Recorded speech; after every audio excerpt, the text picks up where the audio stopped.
No better club in this area of the Midwest, and that's why I chose this club. I feel like that's why I feel like everyone should choose top tier. There's a level of excellence that's expected by the coaching staff within top tier. The goal then is still the goal today. Build competitive players that can compete at a high level, not just at younger teams, but you're giving them skills that translate to older ages.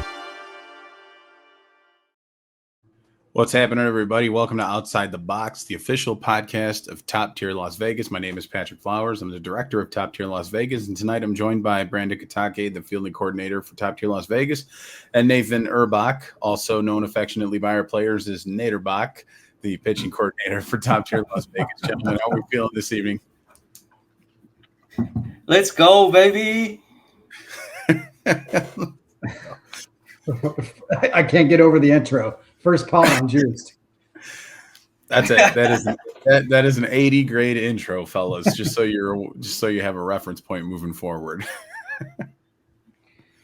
So first episode, quick rundown for the viewers. Obviously, we all work for Top Tier Las Vegas, and this is very much a Top Tier Las Vegas podcast, but it's a little bit more than that. As you can tell by the name, it's outside the box, right? Baseball in itself, youth baseball and player development and collegiate recruiting and everything that goes along with it is as intense and as involved as it's ever been. And we feel like the conversation surrounding that should match it as well. So we're going to try to provide an outlet for our players, our parents, our families, and just general baseball community people to have meaningful discussions, real discussions with real professionals about everything that this game encompasses. This first episode is a great example. We have a fantastic guest on for this first episode. Brett Harrison, the West Coast supervisor for Prep Baseball, will join us later in the episode. We'll talk everything about the new rankings for Prep Baseball 2026 events to circle on your calendar.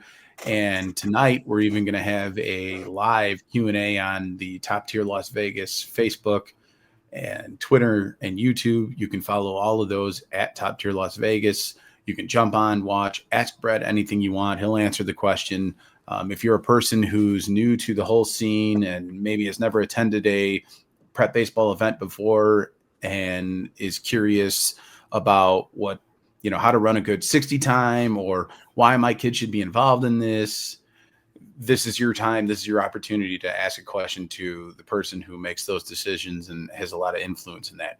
But before that, we're going to talk a little bit about something that the three of us were a part of this past weekend that was really special to us and really special to our program. Kind of what sets Top Tier apart from other programs is the giant ecosystem we all live in with our actual, headquarter franchise.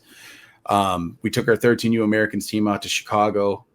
A lot of those guys, they saw snow for the first time. They walked around in freezing temperatures for the first time. But more importantly, they worked out at HQ every day while they were out there, and they were able to take part in the Top Tier 2026 Youth Select Tryouts. You gentlemen were there for that. It was a lot of things. Fun was one of them. Brandon, cold for you was one of them as well. Give me your thoughts, your general overall takeaways from this weekend. For me, it was dope to see the family vibe. We talk about how Top Tier is different and set apart, and you could really feel that in the community between the different coaches and kids, even from different parts of the country. That was a nice revelation in a sense, that getting to see it for the first time where, okay, these coaches and directors actually do talk to one another and they are working together to help these kids get better. And that attention to detail in the process and in the habits is something that was super and like encouraging for me to hear, to see that, oftentimes there's this gap between skill acquisition and the actual in-game application. And to see these guys, you'll know when someone knows how to help these kids connect the dots and help fill that gap. And to hear the coaches out there, the directors out there, the coordinators out there saying those things, saying those cues that actually help these kids go from acquiring the skill in a drill to actually being able to apply it in game was super comforting and reassuring that, you know, these guys genuinely care and about the kids' development, but also they know how to develop kids.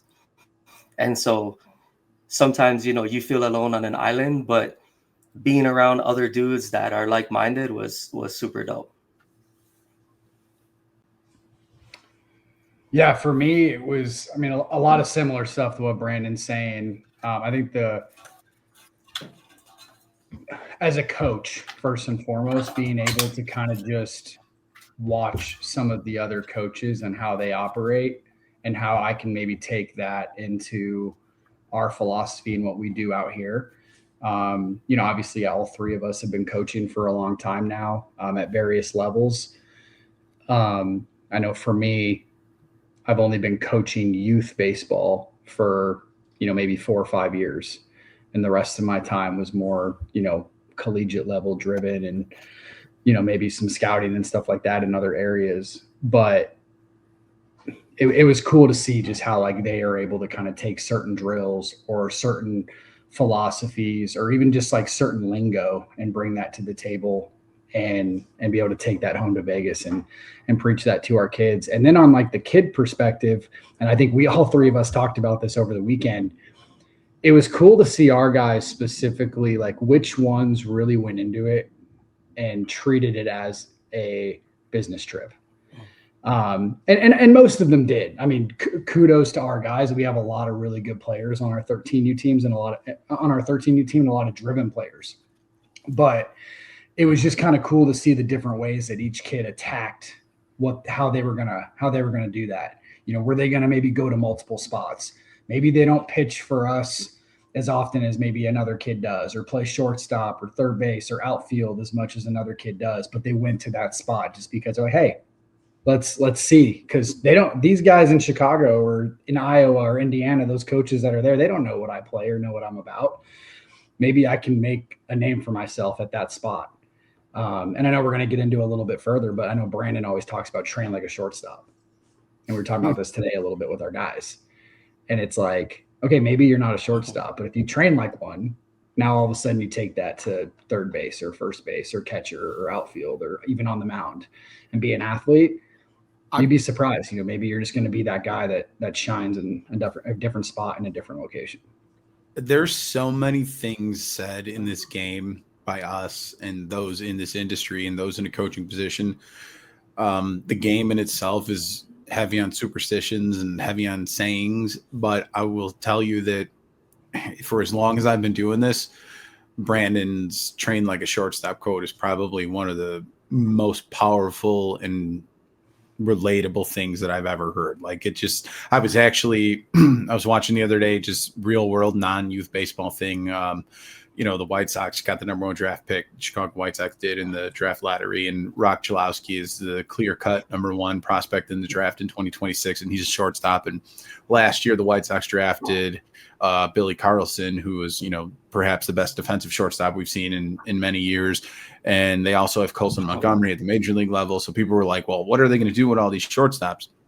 And right then and there, I thought about Brandon, and I was like, what does it matter? Who cares? Train like a shortstop. Like all of these dudes will go play in 2 of those 3 dudes will go play another position, and it is what it is. But like they're there in that set because they train like a shortstop. So just hats off to you, Brandon, because for as many things as I've said and as many things as I've heard, that's one of the things that probably sticks truest to most.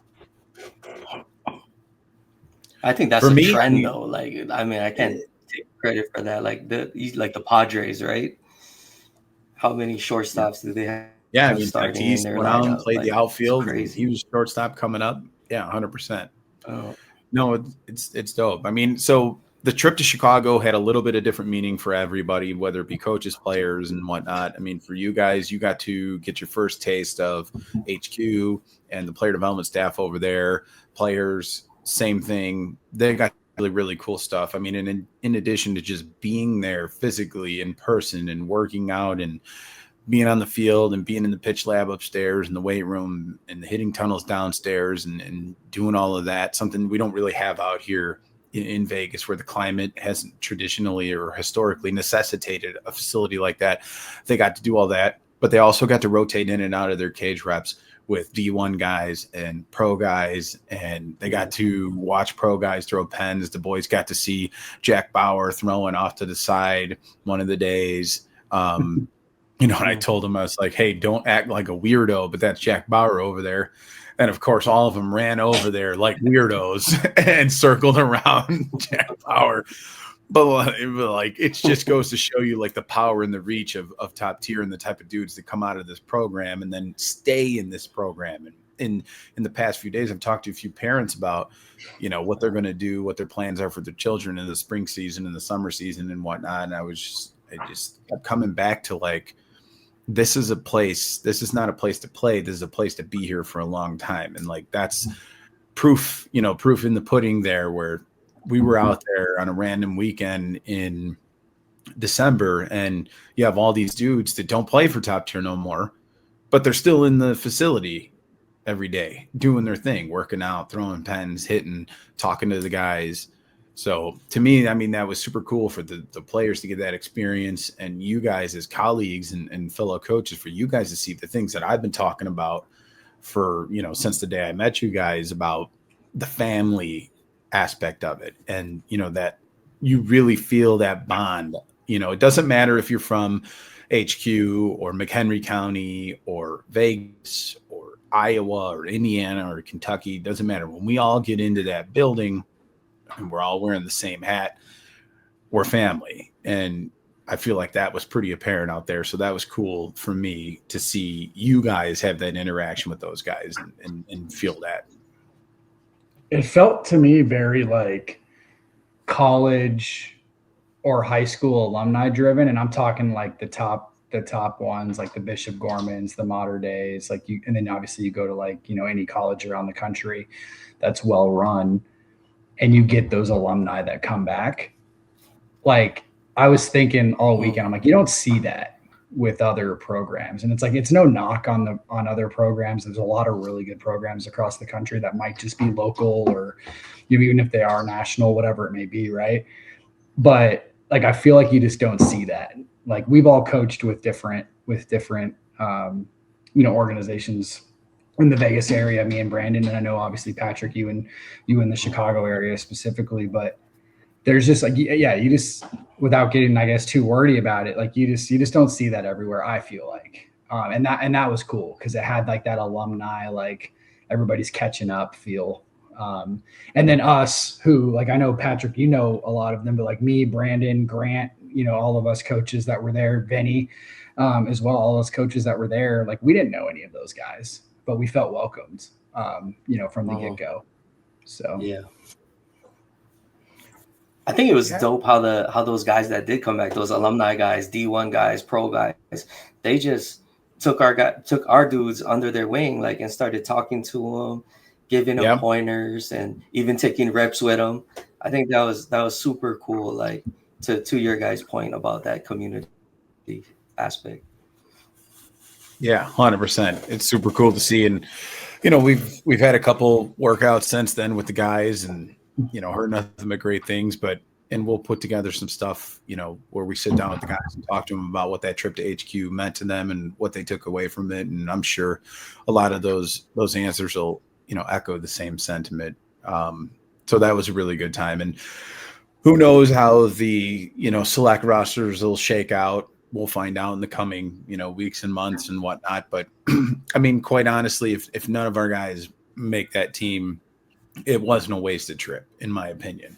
I think the guys learned a lot, and I think we did too. And it was a good time. But that said, I have no doubt that some of our guys are going to make that team. And I think a lot of that can be traced back to or attributed to the winter program. I mean, obviously we're 7 weeks into our winter program right now, I believe. 7 weeks into the winter program. The winter program is strictly player development. we've been 3 to 4 days, depending on the age level or the way the schedule for that week shook out in the gym.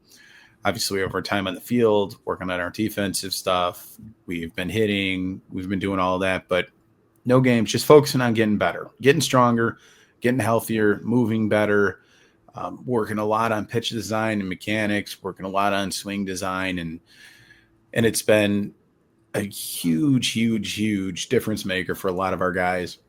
We haven't done any sort of baseline testing in the last few weeks, and we'll probably wait till the week or two after we come back from the holidays to do so. But I was thinking about it earlier today. I'm super anxious to do it because I know that we're going to see some really big gains from all of our guys.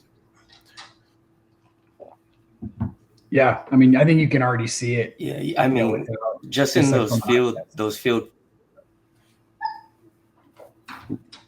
Yeah, Brandon, you were telling me the other day, you're like, man, this guy and this guy and this guy, just watching them come across the infield on throws, the ball's just flying out of your hand better than it did 2 months ago. It's different. It's different for sure. You can see it. It's different for sure. It's pretty cool. We've got, I mean, obviously this is kind of new, this is a little bit new out here. And there was a little bit of, what's the word I'm searching for here? There's a little bit of pushback maybe from some of the families out here about apprehension. A little apprehension about not playing games for this period of time. And I knew that was going to come, and we talked about it internally as a group. And, I was just like, oh, well, whatever, we're going to do it. We're going to do it. It's either going to work or it ain't. I'll wear it regardless. But I think that at this point right now, I don't think there's a lot of families that are going to say that was a waste of time or let's not do that again. You know what I mean? And that's good. And that's not a us thing or a, dunking on people thing. That's just simply a natural evolution of the game out here, out on the West Coast in the Mountain West region, and, trying to bring something new in and it working out well. And at the end of the day, all that matters is it worked for our guys. And that's what's most important for us. So, we're going to go into our holiday break now, enjoy Christmas and New Year's with the families. Guys will still be working at home independently with their schedules on track. And then we'll come back and finish out the winter program and get into game blending stuff and whatnot. And I actually had the stray thought today, and I'm the last guy in this group to have that stray thought, but I was like, I'm ready to see these guys get out on a field and like play a game, whether it be an inter squad game or a scrimmage game that was set up or manufactured by us in another program to kind of control things, or 3 weeks from now or a month from now when we're playing in a tournament again. I'm kind of ready to see where we're at right now with the boys, because they to their credit have worked really hard to soak everything up and really do a good job during this winter program. Yeah, I mean, I said that last night, dude. Like, I was like, yo, I'm ready to get on that field. Like, it's been a minute, and I know the boys are itching to get back on there. But I think more like, in addition to that physical and mental toughness that they're gaining through the winter program, like, you see them start to build relationships. You start to see them build trust in one another, because there's a lot to be said about when you're in the gym working hard and you look at your teammate and they're over there working hard, and you look at the other corner and those guys are working hard and getting after it. There's trust built in that. Like, I can trust that you're gonna do the right thing because I seen you put in the work. I'm gonna trust that you're gonna give me everything you got because I seen you do the work. I was right there with you. And to see them build that camaraderie around this winter program for me has been special, especially with our group of guys coming in and rallying around one another. And that PR day was lit. That was fun, man. That was a good time. And the high school guys have theirs. Well, they had theirs tonight or last night, so I'm sure they had an equally good time. It's good. Competing is good. Guys like to compete. And when you're in the winter and you're in the facility 3, 4, 5 days a week and working out, and there's not the on-field, on the dirt competition, you only have each other to compete with. So that's a lot of fun. So you, Brandon, obviously you've worked a lot in the youth age levels for years now. Um, what is the biggest benefit of a controlled winter period or development period for youth guys, particularly? And Nathan, I'll talk to you about the older guys and the pitchers here in a minute. But Brandon, youth guys exclusively, where your bread and butter, your wheelhouse, biggest benefit there for them. I think it's the opportunity to clean stuff up, whether it be movement, whether it be skill acquisition or fundamentals, right? That lack. We had a abbreviated fall season by Vegas standards, right? But the sample size was big enough to understand deficiencies and strengths and how we're going to attack it in this winter program. So for me, it's having that luxury of time to get kids stronger. Obviously, that's the consensus that was across the board. Like, if we're going to move into this 14U 6090, we're going to be swinging BB cores. Like, our dudes got to get stronger. And within the context of that strength, to be able to make them more mobile, make them more stable and more explosive out of those movements, right? Like, and then clean up running form, to clean up just that process of how they go about their daily grind, right? Like, to be able to give them these things, stripping away, oh man, we got to figure out rotations. We got to get ready for this game. We got to run this. We got to run that. Like, nah, just getting back to the development, the fundamental development and skill work, so that when we do jump back in games, they're a little bit more equipped to execute, right? To our expectations. Yeah, 100%. Nathan, you've been working a lot with the older guys. Obviously, you have your role with the 13s, and you've worked with them as well, and they're junior high guys. And we here kind of mush together our high school guys and our junior high guys, in the sense of like preparing for now for the high school guys is kind of the same for our youth guys. We're preparing for what's a year down the line and getting them ready for that. But your time with the 16U guys, what has the winter program been like with them, and what is the biggest takeaway you have with that group from this winter? Yeah, I think we've done a really good job of starting the prep process for these guys that are closer to, making collegiate decisions, how to prepare for that. Like, you're going to have a grind of a season. It's going to be in college, 56, 60 games. If you benefit from playing pro ball, it's going to be, 100 plus games, no matter what level you're at.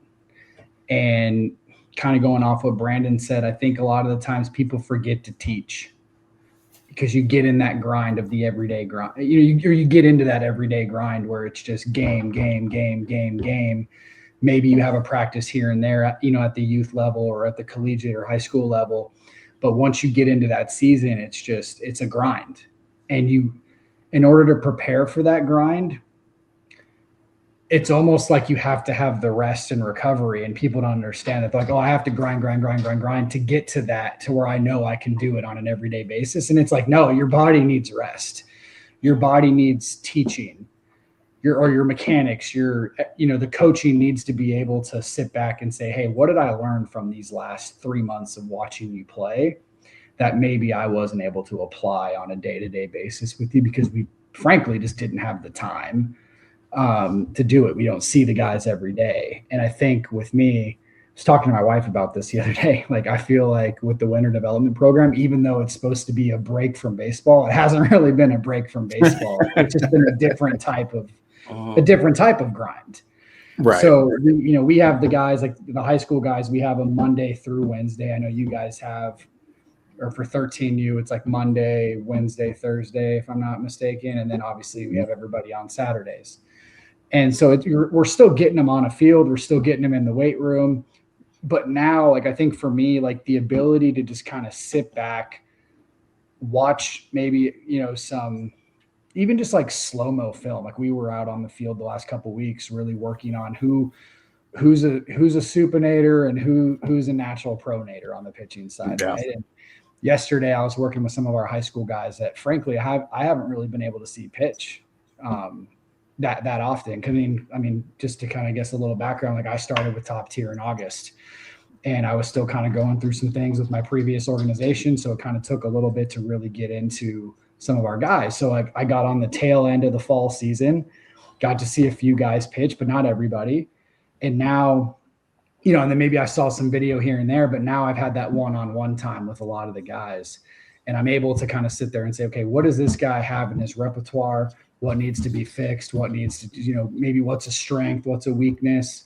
How does he throw? And then how can we kind of go off of that? And it's hard. Like I said, it's just really hard to do that when you're like, okay, who's pitching today in the game? We have, we're playing so-and-so. This guy has to be on the mound. And maybe some of those other guys get lost in the shuffle. Always, you're thinking about what's the lineup going to be today? What's the pitching rotation going to be this weekend? Who's going to play? Who's going to play the outfield when so-and-so is on the mound? It's always, look, the workload doesn't decrease, to your point, Nathan, but the conversation with your wife, nothing decreased, but it's just different. And we get an opportunity to kind of zoom out a little bit and think about some things that we aren't necessarily thinking about in season. And to that point, both of you mentioned that in your takeaway, whether it be the youth or the high school level. So my question or challenge in a sense to you guys is, what do you take away from the winter program and bring into the spring and summer season from a coaching standpoint, from a day-to-day player development standpoint? I think when we talk about certain things, it'll stick better because we've had these opportunities to take our time and strip the game down into different facets. And when we can address it through a verbal cue versus explaining the whole deal, which we didn't have time for in the fall. Now it can be a quick cue and be like, right, back in it, right? Whether it be focus, whether it be effort, whether it be attitude, whether it be different in-game situations or a skill set or a play required in that moment. You did this, but maybe we should have done this. And we don't have a lot of time always to get through all those things. But having gone through this winter program, it makes it, I think the correction will be quicker to recalibrate back. And I think for this kind of set the momentum so that we can continue these in-season lifts and, build on the throwing program and keep that rolling, which, by the way, that throwing program is ridiculously amazing, dude. Like it's legit. And I'm glad that our dudes are on it, but it added, what do you call it? It added not value, but the kids bought into it because they got to see like, oh dude, this thing's working. Right. Yeah. So it's easier to reinforce, easier to recalibrate back. And also like, we're not stopping, right? We're not stopping. The lifts are going to look different, right? Because now we got to take into consideration, coming off a tournament, going into a non-playing week or going into a playing week. Like obviously those things will look different, but the kids now have an understanding like, okay, this is part of our DNA. This is what we do. That right there, for me personally, being somebody who's done this for a while as far as the calendar, right? This period in the calendar has done that for a while and seen that right there. The fact that you're 100% right. It's one thing for us to see it and say it. It's a whole nother thing for the kids to see it and say it. And there's no doubt that they've said that. And that for me is the most important takeaway from this is like, because I had a bunch of dudes, we had a bunch of dudes, and I say I being, the outsider per se. Like I've felt a little bit like an outsider through some of this process just because I am like, I'm new here. And the things that I think are important are new here. And so like to see the guys start to really buy into it and eat it up and start asking me questions about like, well, okay, I did this much in X amount of weeks, and how much is it going to take me? How long is it going to take me to get to this next level, this next plateau or next benchmark? I don't know. It just personally feels really good because I think the dudes are just, kind of buying in, which in turn makes me feel more included in what we're doing as a guy who felt like an outsider with these kids in this group. So Wow, that was good for me. I think for me, it a lot of the same thoughts, but like I obviously go back to like the pitching side of things, and I kind of touched on this last segment, but just the idea of like really being able to understand what each kid has. Because like in that grind of the season, it's really hard to kind of pick up on that unless you're, really getting the game tape and finding ways to, get different angles or whatever, or having like enough. Like I said, like I didn't have enough of that, I guess, to start. But now being able to go into the spring season and say, hey, like I know exactly what this kid can do. And like Brandon said, like having those triggers and having those one-on-one times with those kids where like I remember having a conversation with one of our 13U guys in the fall, and he's not a pitcher, good athlete, one of our, really good player, plays middle infield for us. I won't start saying names and stuff like that, but we were talking about just different ways to hold or grip a certain pitch, because he's never really had that one-on-one time with a pitching coach before. And just in that one little segment in the fall, one game that I had for him, it proved effective in that game. And then cut to the winter program, got more one-on-one time with this kid. And again, he's still probably not a pitcher long-term. That's not a bad thing to say. He has a lot of other strengths. But at the high school level, he can absolutely be an effective pitcher for whatever team, whatever high school he plays for. And just being able to have that specific one-on-one time and say, hey, like, let's try this, let's try that. And then it's just that simple cue, get in the dugout and say, hey, how are you gripping that pitch? Or how'd you attack that player? And he goes, okay, coach, like, I know we've talked about this. And he has that. And we're able to kind of sit down in the dugout when he's on the mound that day. And while other guys are hitting, and be like, hey, 3, 4, 5's coming up. You guys probably have seen this same team 4 or 5 times this year. So we know these guys, or you've played with them your whole entire life. How can we attack? And I think that's hard to do. Obviously if you don't know the pitcher and you don't know the scouting reports of the other guys, but I think the winter program, outside of like the strength and just like the, learning the grind aspect of it, being able to have that with your players, because now they trust you to implement that plan for them because it's already there. I don't know if that made any sense, but there you go. Yeah. To that point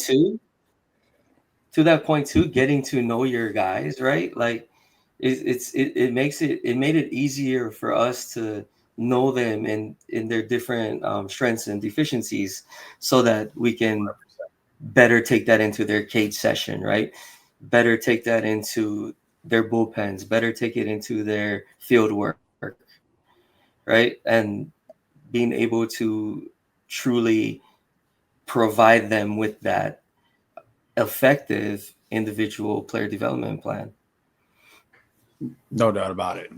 And I mean, and everything we do here, boiled down to its simplest form, is individualized. So you got to have that key information there to be able to help these guys develop long term into potential prospects. Look, everybody who plays this game wants to play it for as long as they possibly can at the highest level they possibly can. And in order to do that, it's got to be individualized. You got to know the person and be able to get the best out of that person.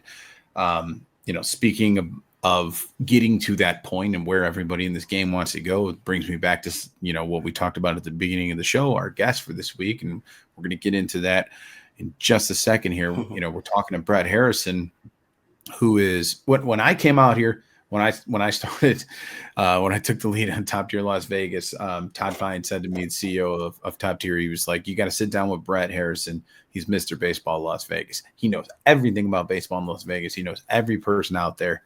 2 years, a year and a half later, roughly, man, no truer words have been spoken.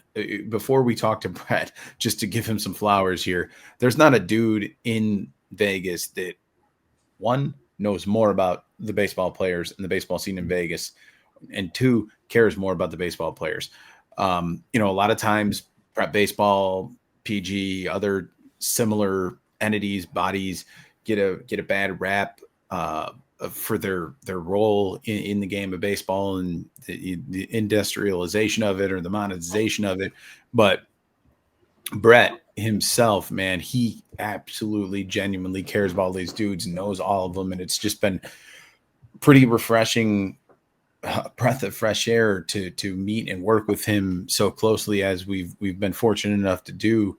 And I think that Brett truly has our guys' best interest at heart and is constantly looking out for what's best for them. I don't know about you guys. I've had a little bit more FaceTime with him, but you guys have had the opportunity to meet him. Nathan, you went to school with him, so you have plenty of experience with Brett.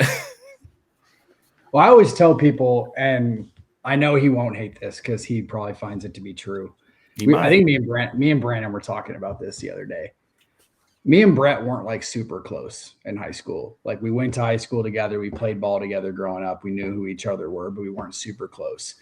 And kudos to him. He was one of those guys that just lived, breathed everything baseball.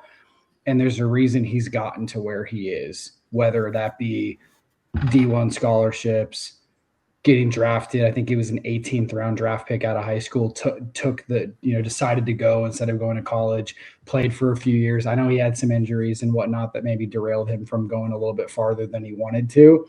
But then right after he retired, I guess, quote unquote, from playing, he got right into being a guy with, maybe 2 years later, he was already pretty high up with prep baseball. And that's just because of that grind he's had since he was a high school player. And I remember in high school thinking, I'm like, man, like, what the heck, man? Like I couldn't do that for some reason. It took me a while to get to that point. And now I see it in my coaching.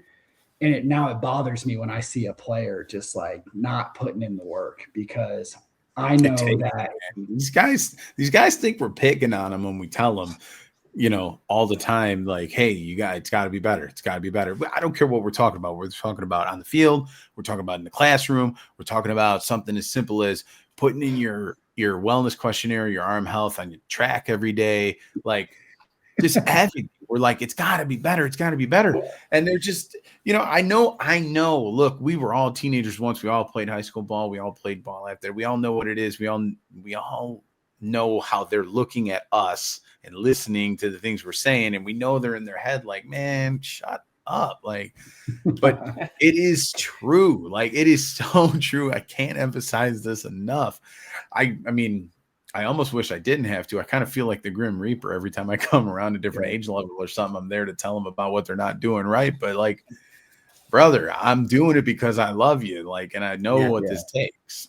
Well, I think it goes to show that I've never been a big, I've never really liked the phrase that like it's 90% mental or whatever the phrase is, right? I can't think of it off the top of my head, but I think it goes to show that it's both. Like I always saw the game at a young age from a cerebral standpoint, and that was always a big strength of mine. I was able to get away with a lot of just like being smart, how I did things.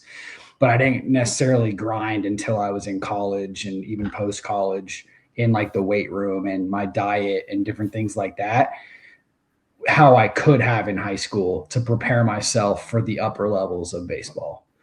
And other guys did both. And some guys were maybe all weight room driven, all baseball driven.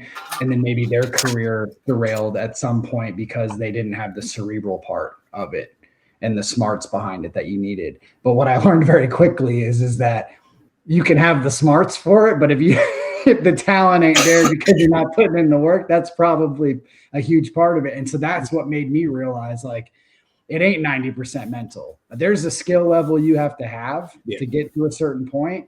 And some of that skill level can be from the cerebral part, like Brandon, like with our middle infielders. I mean, you have to know the game and know different spots and be able to do different things, different arm angles. Because arm angles come from being an athlete, but they also come from knowing when to use that arm angle, right? And it's like I've gotten to hate when people say, "Oh, it's 90% mental." I'm like, no, it's not. Like it's a lot percent mental. But it's what it is we need more than 100% on the scale because we just can't fit everything. Exactly. It's like 90 mental, 90 physical, 90 year books. We need a 280% scale to really fit it all in. It's a lot. Like it is a lot. Admittedly, it is a lot. It's a lot. But you want a lot, right? If you want to, you're dreaming big. If you're thinking of playing college baseball, you're thinking of playing baseball beyond college. Playing this game as long as you can, you're dreaming big. And if you're going to dream big, you better be ready for a big plate of responsibilities. It is what it is. You don't have to do it. We tell people all the time, this program in itself may not be for you. It's not for everybody. Neither is college baseball. Neither is pro baseball. You don't have to be uncomfortable if you don't want to. But if this is what you want, you better get comfortable being uncomfortable. And you can lie to yourself all you want, but it's not hard to sniff out from a coaching standpoint. So hey, that's the truth. Yeah. That being said, we're going to transition here into our interview for this week's episode.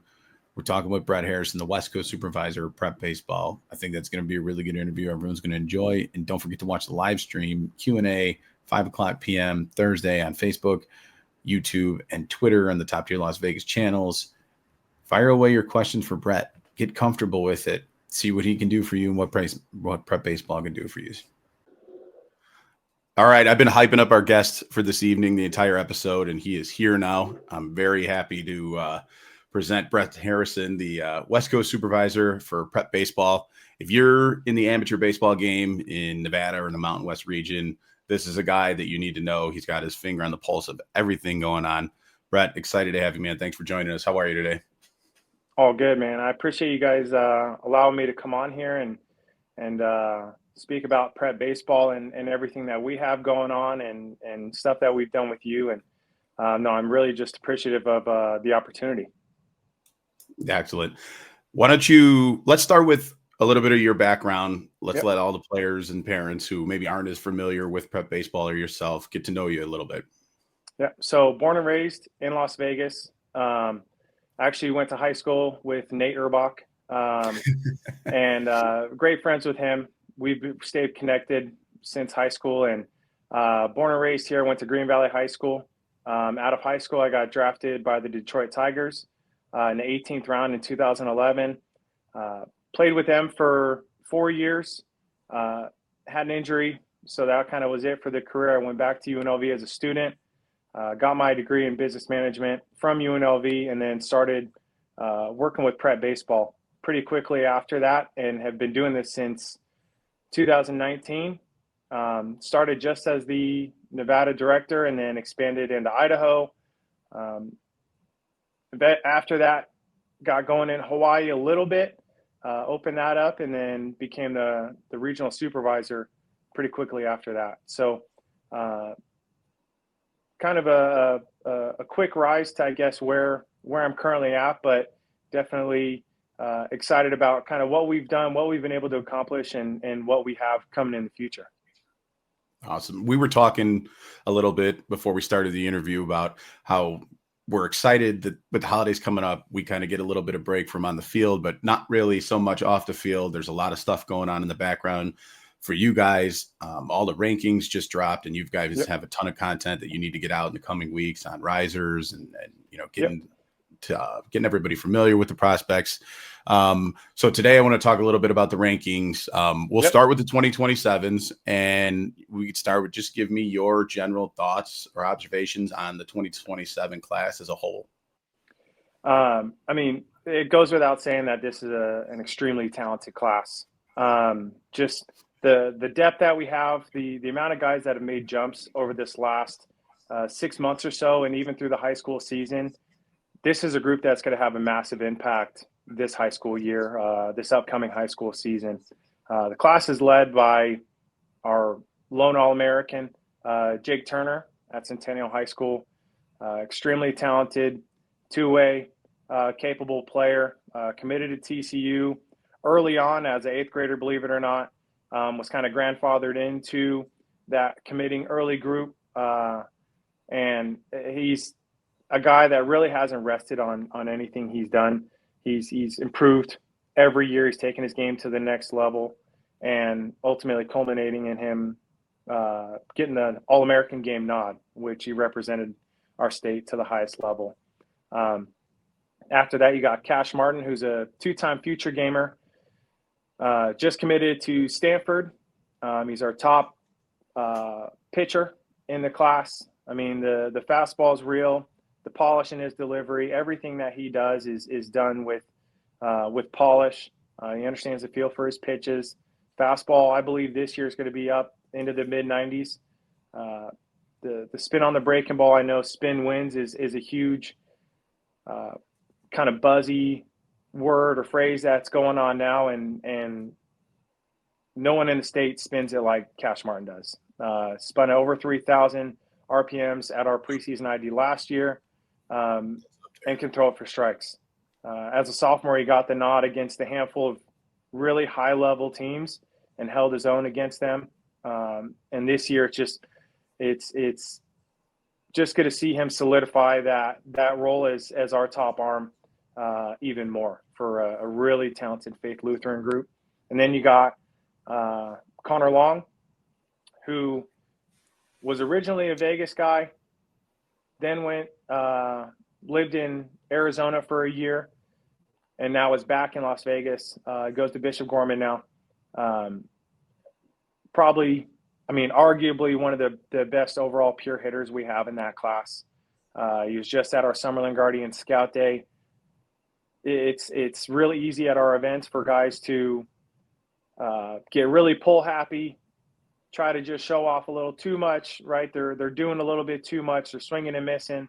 They're not really staying within their game, and that's almost the opposite for Connor Long. It seems like he almost slows it down and wants to show off everything. I mean, he's got easy power to the big part of the yard, and you could just see, I mean, the size, the strength that he already has. He's a sub-7 runner. He ran a 6.81, I believe, at the Future Games this last year when he represented Arizona there. So the speed tool is actually there as well.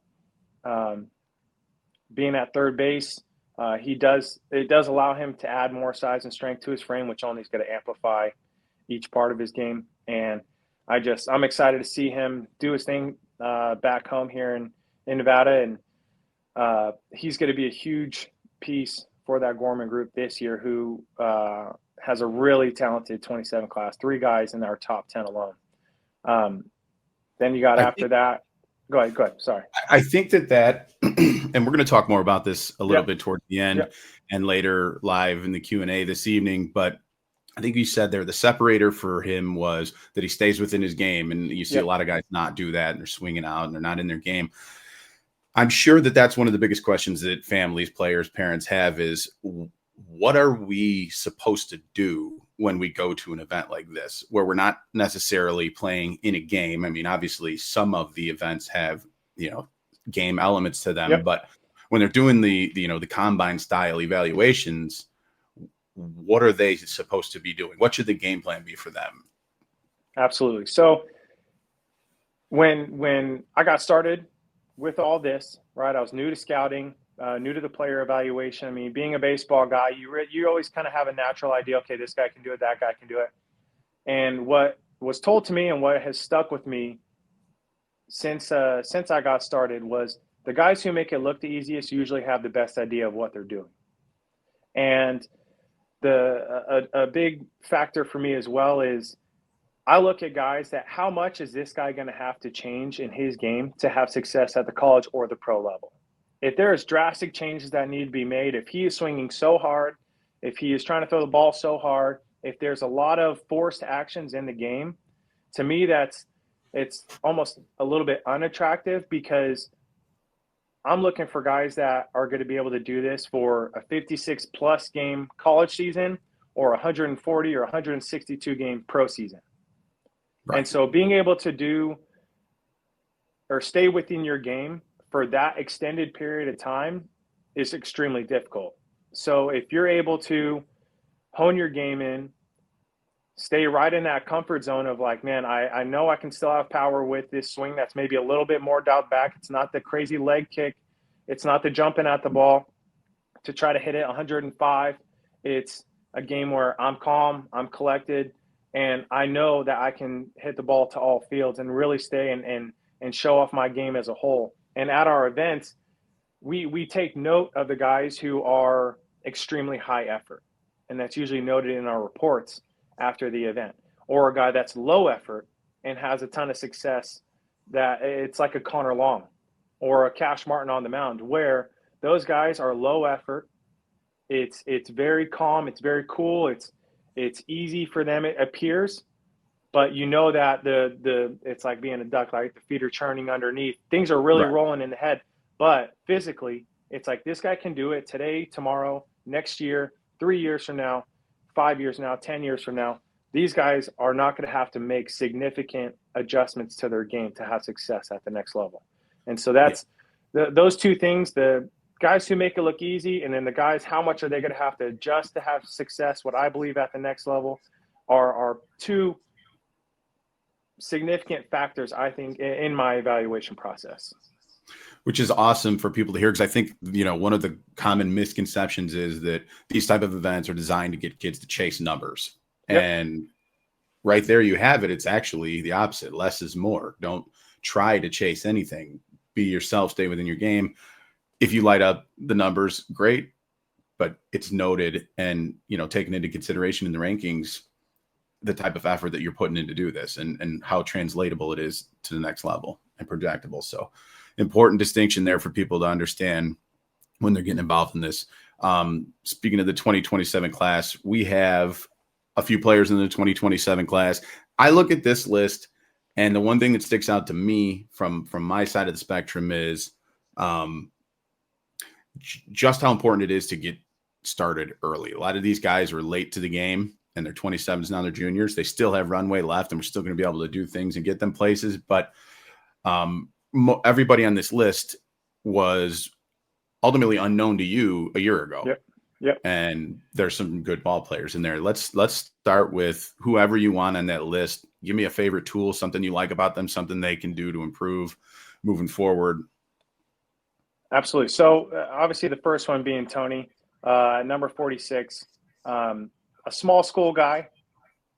You routinely see those kind of guys maybe being at a little bit of a disadvantage because they are not having as many resources readily available to them as maybe a guy in a bigger city. But you see in his game, obviously there's athleticism there. And maybe the obvious piece you can see just from this video is his size, right? The size is once you get to this junior class and even in that senior class, the physical size of the players is a separator, right? It's allowing this guy to endure these longer seasons. You see the guys who add strength and size to their frames, their entire game is amplified off that. Usually they're a little bit faster. The ball's jumping off their bat a little bit more. They got a little more velo across the infield. On the mound, the ball's jumping out a little bit more. And that creates that lower effort in the players. Instead of a guy who's a little more youthful in his presence and is having to really almost force the issue, really trying to make that ball jump off of his bat, really taking 4 or 5 steps to curl hop and run it across the infield and throw it and try to get a good velo. That's all noted. Right.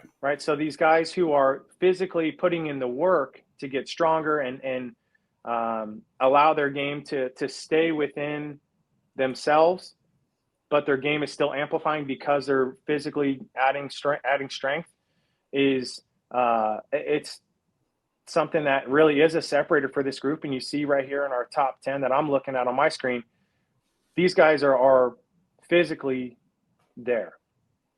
They're not 100% complete, but they're physically farther along than some of these other guys.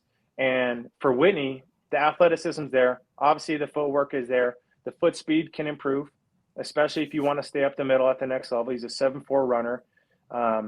But every time he's come out with us, you've seen progression in his game.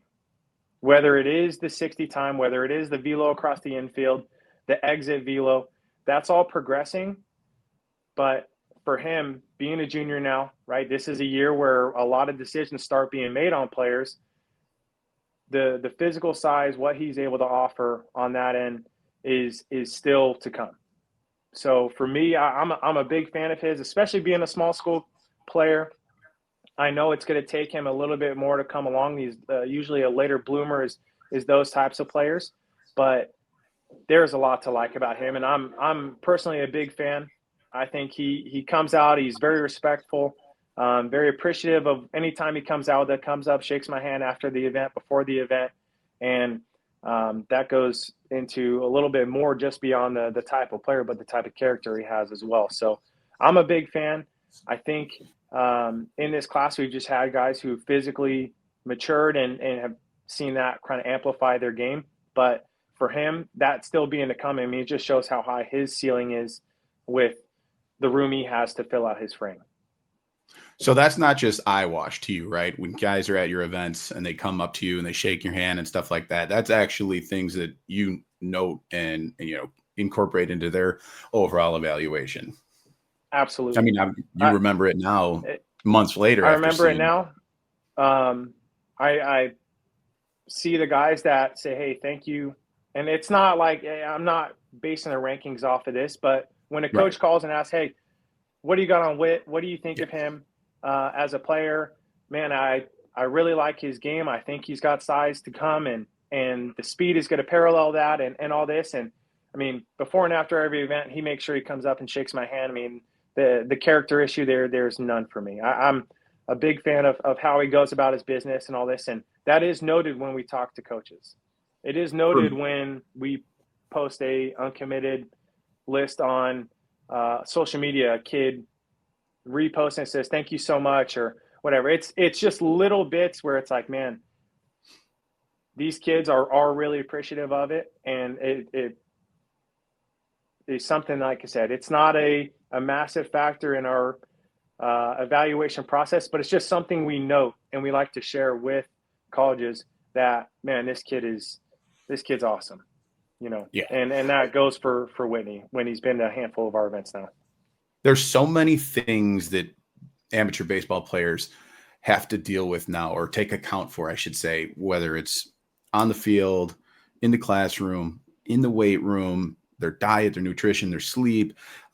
Sometimes things get, you have to prioritize to manage your time. Sometimes things get pushed away or maybe fall through the cracks. And a lot of times that's the little things like that end up slipping through with kids these days. And I try to tell these guys just how important it is to, carry yourself and conduct yourself in a professional manner, the same way that you go about all your training. It matters. It really does matter. Like you said, it might not affect the rankings all that much, but when there's phone calls being made and people are asking for professional opinions and experiences with these players, that stuff shows through. It matters. I mean, I remember sitting by you last spring at Top Prospects, and a player had an AB that he didn't necessarily love. I don't think it was that bad of a round, but he didn't love it. And he comes out of the box, taps his bat, the old bat smack on the ground, and taps it. And you were like, cross him off the list. Like it matters. Like the way that you carry yourself, good or bad.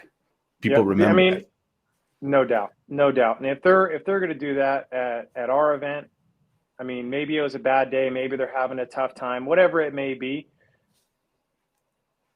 Who's to say that's not going to carry on at the next level wherever they go? It's you're putting on a performance, and I do want to get into when we have our premier events, the future games, the super sophomore games, the West Coast games. We send out an expectations list for the players. One thing that we do hound on these guys is how you present yourself, how you carry yourself. All right, we go clean white pants everywhere. It's your uniform is your uniform is your business suit. So if you show up to the field, you got wrinkly pants, dirty pants, you're wearing slides, whatever it may be, you don't look the part, it's easy for these schools to just be like, I don't know.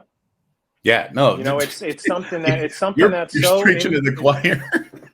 it is something that's so in your control that is an easy way for maybe you to get a check mark on a list rather than we'll have to wait to see how he performs instead of especially at the future game. Just as an example, you're walking into Lake Point right next to all the schools that you're wanting to go to, your Texases, your UCLAs, your Tennessees. Everyone parks in the same parking lot. Everyone walks in through the same entrance. And so if you're walking in next to the school that you're really wanting to go to and they're excited to come watch you play, and you come in and you don't look the part, it's like, what do we got? Because ultimately those guys are putting their livelihood, their family's livelihood, everything in your hands if they do make you an offer, if they do ask you to come and be at their school. So the stuff that's within our control, how you present yourself, how you carry yourself, that's all handled. And even at the hotel, even on the airport or coming to the airport, all of our players are expected to wear a polo and nice shorts and tennis shoes the entire trip.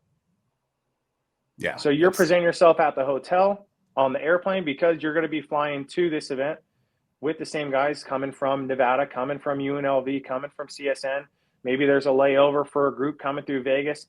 You're on the same flight as all these guys that are coming out. They're all going to be at the airport. I mean, you see a million people at the Atlanta airport when we fly in. And how you present yourself, even with that, I mean, it shows that you're there for business. You're not there to just come and, whatever. We're there for business from the time we leave our house to the time we get back to our house in Nevada. And I think that is such an overlooked part, and it's such an easy part that players can emphasize. And just how they walk up to the field, how they talk to their parents, how they're going about their business is a bigger deal, I think, than anyone puts into account.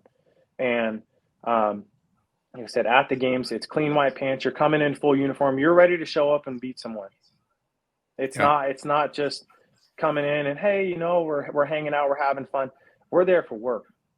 We're there to make some money. 100%. We're there to get an offer. We're there to do whatever we can to put ourselves in the best position following this event. And ultimately, it's on all of these guys when we go to these national events to bring back that positive attention to Nevada and to the other states in our region. They are the best of the best that we got. And if they don't perform, they don't do what they need to do, they don't present well, then it's ultimately not a great reflection on the rest of our state.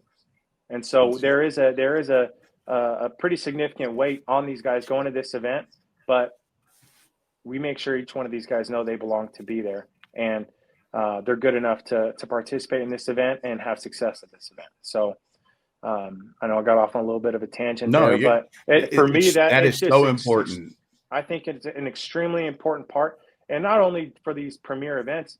If you come to our preseason ID or a top prospect game and you look the part, that is the first thing we notice about you. And I make an example of it for every event. I call one kid up that looks the part and tell every kid to show up, hey, we need clean pants. We need to look like this, present ourselves like that. The next day, we probably go from about 60% of the kids looking the part to about 95% of the kids looking the part on day 2 of these events, because it's one of those things you don't know until you know. And I think it's something that more players should take advantage of.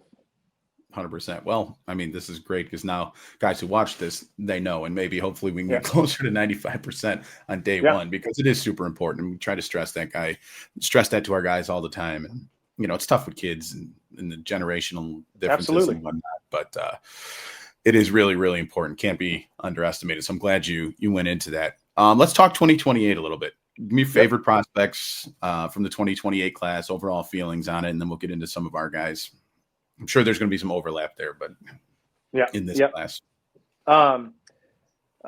This go around for that 28 class, we have a new number 1, Terrell Otis, DJ Otis, was a massive performer at the GBG Scout Day that we had a little over a month ago. The offensive tool, it's hard to mistake or hard to miss. He had a huge year, freshman year last year, first centennial, and I think that role is only going to be more significant this year. Now being a sophomore, being in a little bit more of the heart of the order. It's a player that can play either corner position. He can catch a little bit. Physically, he's just there. You can just tell the strength, the size, the work he puts in, everything like that. I mean, it shows in each part of his game. I'm a huge fan. And then right after him, you got Noah Knutson, a guy that's been on the national scene since he was a lot younger. He's another kid that's 6'3", 6'4", still has plenty of room to fill out his frame, and is a kid that I'm really excited to see this year. I think last year he was behind Ethan Kloss at shortstop. Ethan now being at LSU kind of opens up that spot for him, and this is his breakout year opportunity, I feel.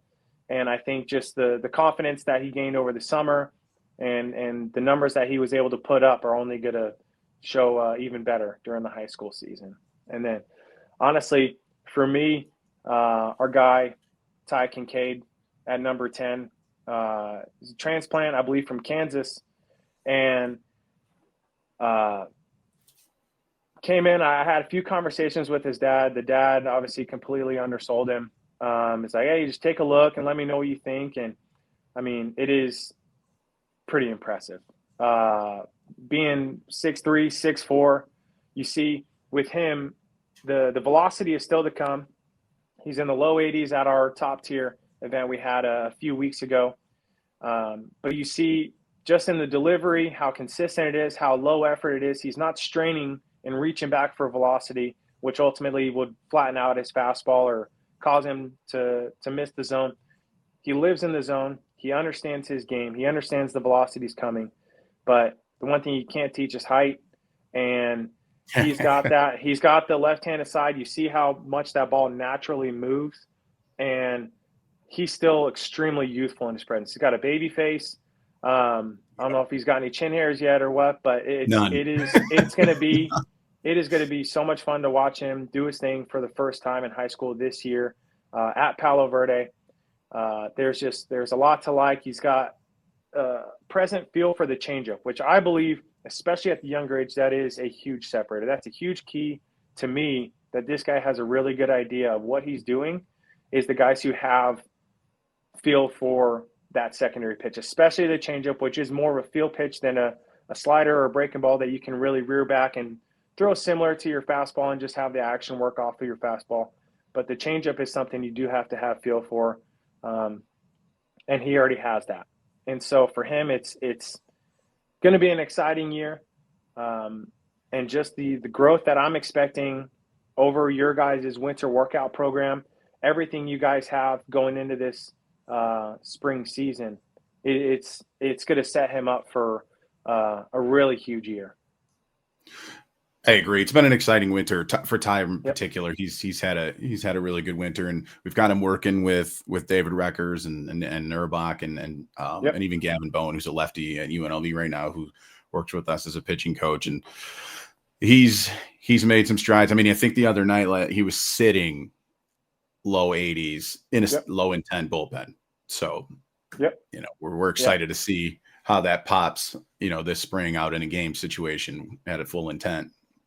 Absolutely. And you can see just in the delivery that we were watching, it is not a ton of lower half even being used yet. So there's already natural velocity that's in there that maybe hasn't even been tapped yet. It's something that following the event, me and Nate hopped on a call. We're texting back and forth. What do you think of this guy? What do we got here? What do you think with Ty?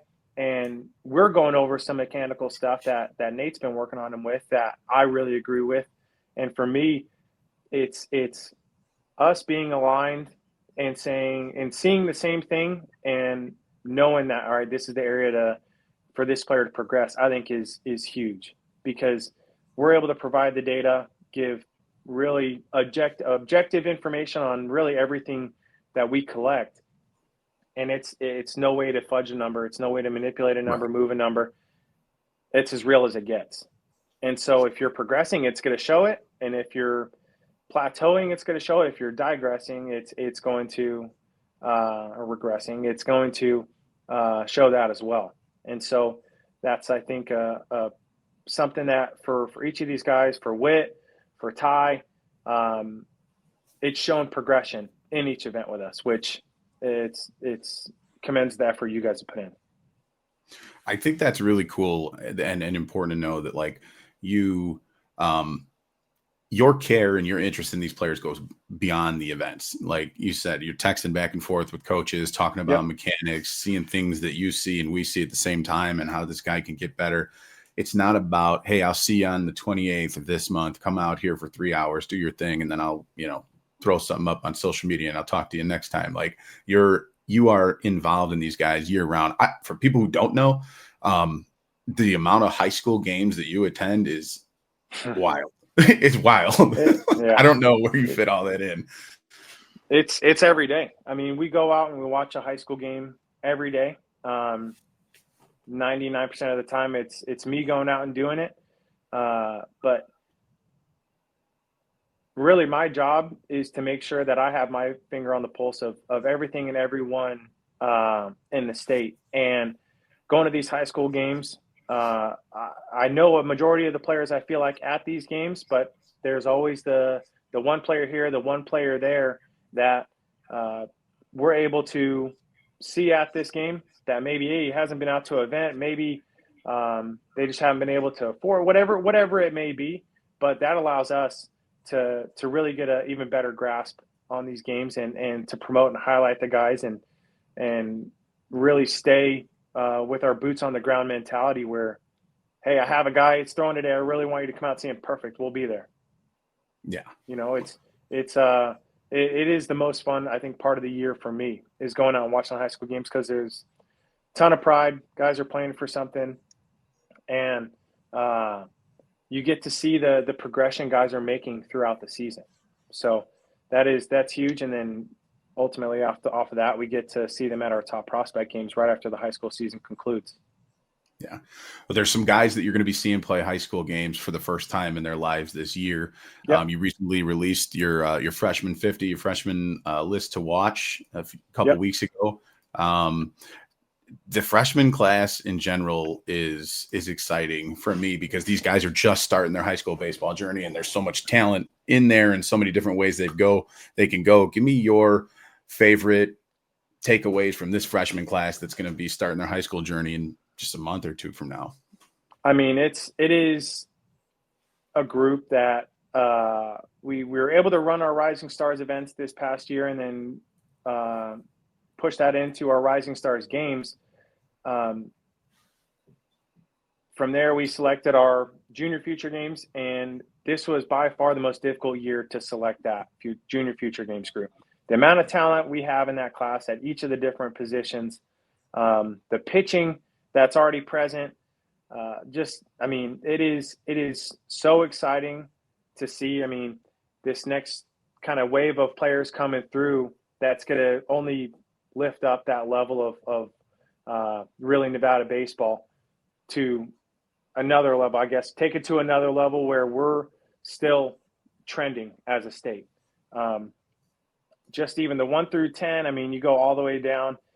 We have our notes on guys that go way further, but I mean, we just had a handful of you guys at the top tier day, and a few of them came out to the Faith Lutheran Scout Day that we just had the other day as well, and are putting up even better numbers. So like I said, it's a testament to the work that you guys are putting in, the workout plans, everything that you're doing to really help these guys take their game to the next level. But the one that I really was impressed by each time out was Blake Bedard. Big physical player. The bat's present. I mean, he got us started off at our Faith Day, and it was a loud BP round. You don't usually see a ton of loud BP sessions from the guys who are just coming in to that class, and he's one of the guys that I'm really looking forward to seeing him progress. He's a kid that's already physically further along maybe than a few others, but with those guys, you see how much they're progressing throughout the high school career. And this 29 group, I mean, it is going to be an incredible group just to follow. Honestly, it's always exciting every year to get the new crop to come into the high school classes. And I mean, this group is no different. There is talent well beyond that top 10 that we were able to initially announce. And I think we're in really good shape as a state overall. And it's not just the players in Vegas, but the players in Northern Nevada that have shown out with some really impressive tools that are obviously going to be amplified as they physically mature, develop. And it's honestly, like I said, just really exciting for us to be able to cover another outstanding group to come through. So we got the holidays coming up, and then after that, we're right into it. 2026 rolls around. We've got the preseason IDs right around the corner. What are the dates in January for the 2 sessions on the preseason ID this year in Vegas? So we got, and then, So we got January 21st, Wednesday, afternoon event at Centennial High School. We have our following session the next week. January 28th is going to be at Bishop Gorman. Trying to spread out the locations a little bit to give players an opportunity to head over there right after their high school practice. And then our Reno event will be February 8th for all the players in Reno. These events are kind of multi-use events. It's our first look at players after that winter break, see the progress that they have made, as well as really our first spot at this is really when we start building our future games roster and our super sophomore games roster and the West Coast games roster. But for that future games, this is an event that we really use to start building that. It's one of the requirements for us is a player would have to come to an event in order to be eligible for our premier invite-only events. This event also provides a way for players to update their information prior to the high school season. So when a school comes out or we post a kid on Twitter, Instagram, wherever, the school sees, okay, I like that swing. I like that pitch that kid just threw. I like that. Okay, he's 86, 88 as a sophomore, whatever it may be. They're able to go to his profile and see all of this relevant data that was retrieved just a few weeks ago. Right, the data that's in from 2025, that's from June, from August, whenever it may be, whenever the last event was, it steadily becomes irrelevant because it's just outdated. Mm-hmm. And people are wanting to see this relevant data. They're wanting to see the most up-to-date information on players, and that's why these preseason IDs are extremely important, I believe, because it allows players all to see the progress they've made. It allows us to get eyes on them as we start breaking down our rosters and building those rosters. And then it allows the schools to see, okay, this guy's put in the work over the break. Now we get to track him during the high school season, see how he does. And then if they ever need referral, they can always go back to that and see how these guys have progressed. Nice. With that being said, with the preseason IDs coming up and eventually in the spring, rising stars and top prospects and all the events you're using not only to update the guy's stats, but also begin building out rosters for the select, premier invitation only events. Give us some general do's and don'ts or best practices for players attending events, maybe for their first time or, still inexperienced, still not feeling all that comfortable with it. Yep. So, I mean, we kind of hit on it earlier. The easiest thing you could do, the lowest effort thing you can do is how you present yourself when you arrive at an event. We're going to see how you walk in. We're going to see, I usually have someone at the check-in station, or I'm running the check-in station, that is like, okay, which guys were kind of kind to you? It starts there. But for the players who are first-timers, who are nervous about coming out, unsure about coming out, please ask questions when you come to the event. Okay, we're there to support you. We're there to help you any way we can. Our goal is to make sure you have the best experience possible at each of these events. And that goes along with kind of our pre-event speech where, boys, if we're taking ground balls in the infield and we mess up one, the transfer is not clean, whatever we want, our staff is probably going to yell at you to do it again and get a better rep before you can even ask for another one, because our goal is always to make sure you're able to show your absolute best. And if it takes 2-3 reps to do it, same thing when you're in your BP session, if it takes you 2-3 swings to really get settled into that round, we're going to go ahead and probably add 2 or 3 to the end of your round to make sure that you have the absolute best round and show your absolute best. If a guy really struggles throughout the round, usually we'll have him step out. We'll have another guy go, let him collect himself, step back in, and then try to roll from there. But when you're coming out to our events, it's not just ripping through guys, get you out of there. It's as personal of an event as possible. We're cheering these guys on. Our whole staff wants you to do well. And like I said, if it takes another rep, if you want to do something again, hey, can I run that 60 again? Absolutely you can. We want to make sure that you guys have it's a low pressure event. Usually we got some music going, so the vibes are there. Your buddies are out there. Everyone's kind of there for the same goal, and that's to get an updated kind of group of metrics that we can positively promote the players that attend the event. I will save questions for later during the actual Q&A when parents can ask their own questions. But I have one for you, one final one, because this is one that's asked to me all the time on my end of the spectrum is, what age should I care about this? Or what age should my player first dip their toes into this? And if my player's in 7th or 8th grade, why does this matter? Absolutely. So our youngest events that we do are for that 7th and 8th grade age range. Those events, it's called our Rising Stars series, where that event is free. It is there's options where you can add to pay and if you want more and more from the event. But this event, it's run at a slower pace. We walk to every position on the field. We start at home plate. We talk about what we're looking for from our hitting group, what you should want to do as a hitter at this event. We go to the catcher position. Catchers, this is what we're looking for. Infielder, same thing. Outfielder, same thing. And then we finish at the 60-yard dash. Break down the mechanics, what all we're trying to collect, and how to get the most out of your 60-yard dash. It's more of it's an informative event. It's a slower paced event. We're really there to try to teach the players on all that we're trying to track and really what we're looking for and how we're evaluating. And so at this event, it also gives you a great baseline for where you're at. Okay, because now in your player profile, we have a tiered option, or when you subscribe to the website, you have a tiered element where you can see, okay, this is where I stack up in my state against the players in my state. This is by class. This is where they stack up by class, and this is where they stack up nationally.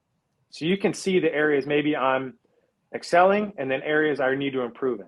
And that's a big part of all of our stuff is the objective information we collect. It's not hand times 60s.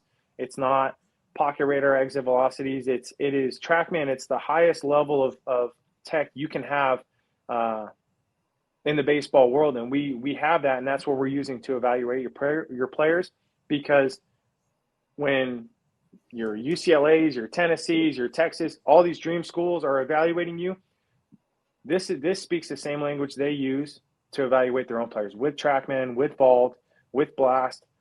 All this information is collected by us, digested, and put on each player's profile. And so now you're able to see areas you can improve in, areas you need to improve in if you want to be among the top performers in your class. 100%.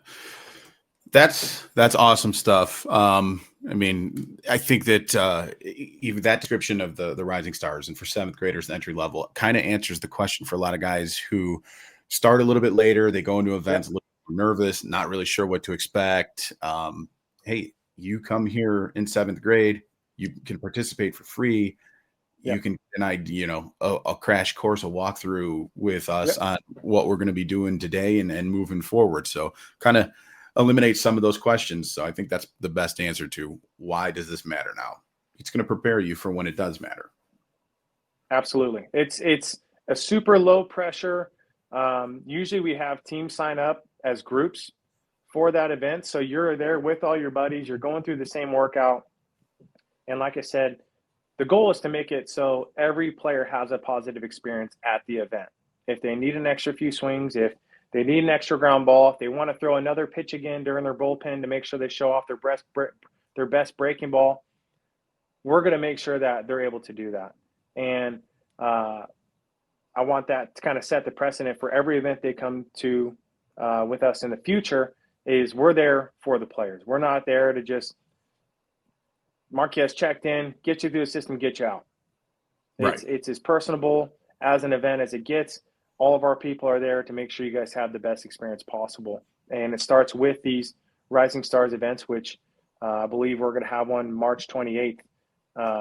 That's going to be announced here pretty soon when everything gets buttoned up. But breaking news right here. Yeah. Sneak preview. So that's the goal for that event to get going, and that's going to be our first step to selecting players for our Rising Stars games in May, and then ultimately to represent Nevada at the Junior Future Games after that. Awesome, man. Brett, I appreciate your time, and I appreciate everything you do for all of the youth baseball players in the Vegas Valley, in Nevada, and in the entire surrounding region. So thank you for coming on today, everybody. You can follow Brett Harrison on X at @B_Harrison PBR. Make sure you're following Prep Baseball Nevada. I believe it's at Prep Baseball NV on all of the platforms, correct? Okay. Yep. Make sure you guys are following along. Get registered for your preseason IDs. Go out there, be seen, meet Brett and the crew. They're the best there is. So thanks for everything, Brett. And that's a wrap for this entire episode. Appreciate you guys watching episode 1 of Outside the Box. Be sure to tune in tonight on Facebook, YouTube, and X for the live Q&A with Brett Harrison, where you, the parent or the player, will get the opportunity to fire away questions and have them answered by Brett himself. Awesome, man. Thank you for the opportunity to come on here and chat with you. Yeah, anytime.